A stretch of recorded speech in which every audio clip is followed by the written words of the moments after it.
Yeah, we got, control for the first half. I don't think you could say that about the second half. We were pretty much anything but the second half, I thought. And when, the moments when we did look okay, we'd sort of let the pressure off.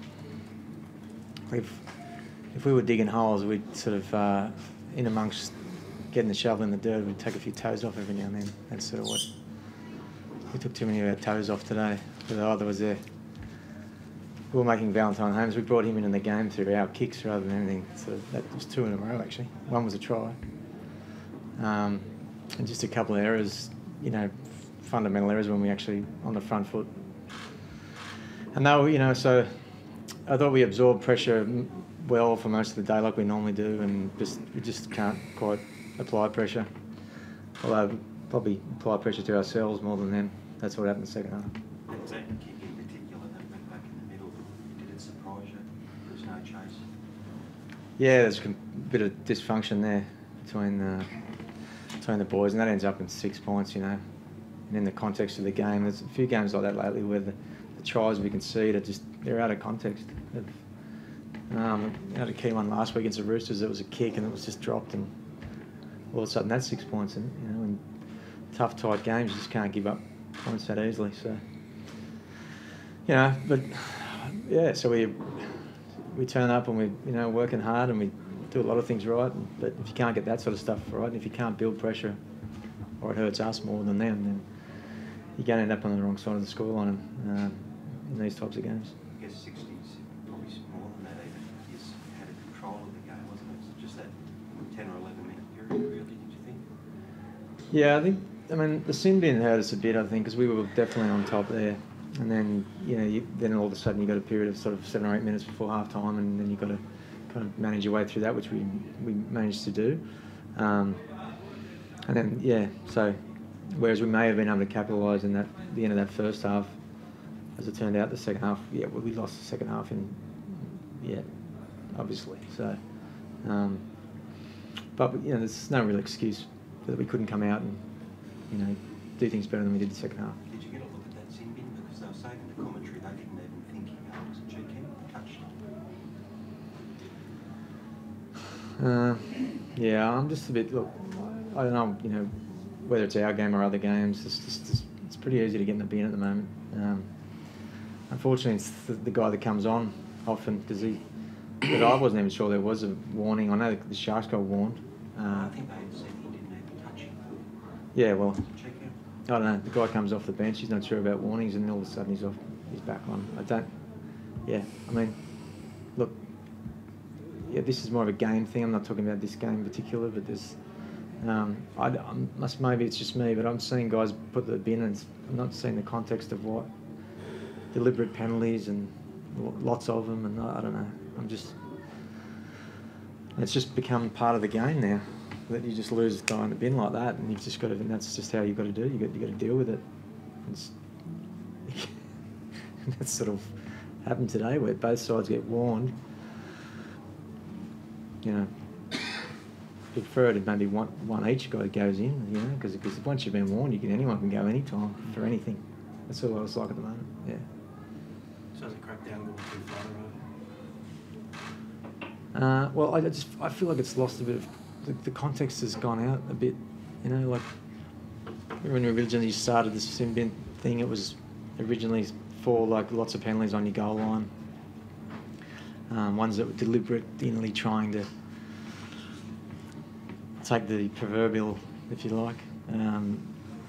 I've just seen a few lately that maybe it's me. I just don't see it in that category. And the sin bin's been used for, I just think it's sometimes a bit out of context. I thought today's was like that. Yeah. Do you feel like players are learning? Do you think it's going to end at some point? Or?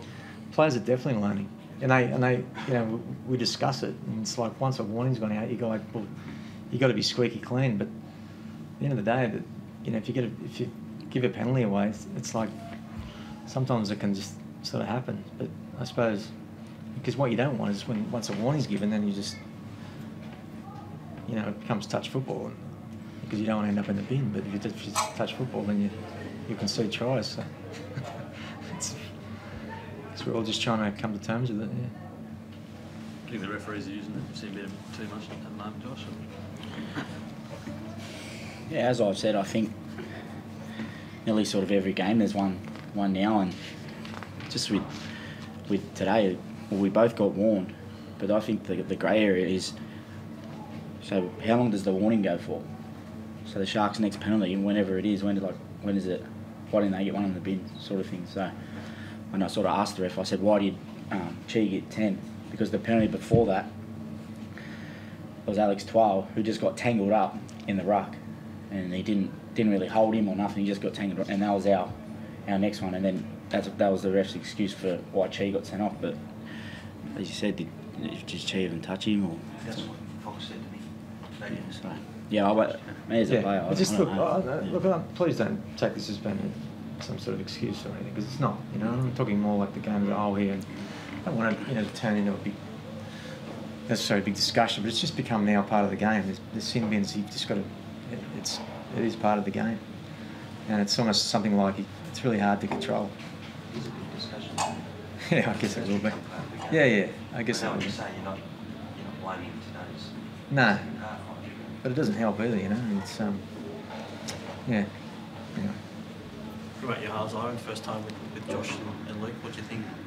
Yeah, so this one, Josh got this opportunity yesterday, right at the end of captain's run, similar to how Benji got his in round one. It's very similar actually.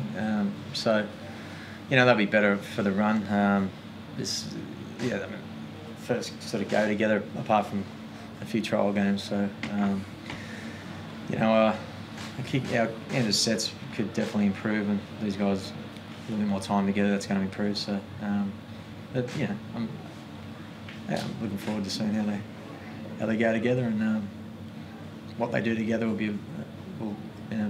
give a big bearing on how we go against Canberra next week. How bad is it for Benji? Yeah, I think it's a decent injury. So we've got a couple of buys coming up, so probably decent timing in that regard. It's been sort of carrying a few niggles for a while now, so but it's going to be a decent stint. Not too sure, maybe 6 weeks, maybe possibly. Josh, how do you feel? Obviously, first 80 minutes. Yeah, I felt I was in the game in the first half, but then I've sort of phased out in the second half. No excuse, but my role definitely did change, and I just got to get back into nailing what a half has to do now. And I don't think I've done that too well in the second half, but it'll come, and I just got to pick my moments. And just back myself in being confident. That's not even back myself, just in general. You know, kick the ball, chase, and just a couple of little things that I usually like to nail in the games. But a couple more games on my belt, and I'll be sweet.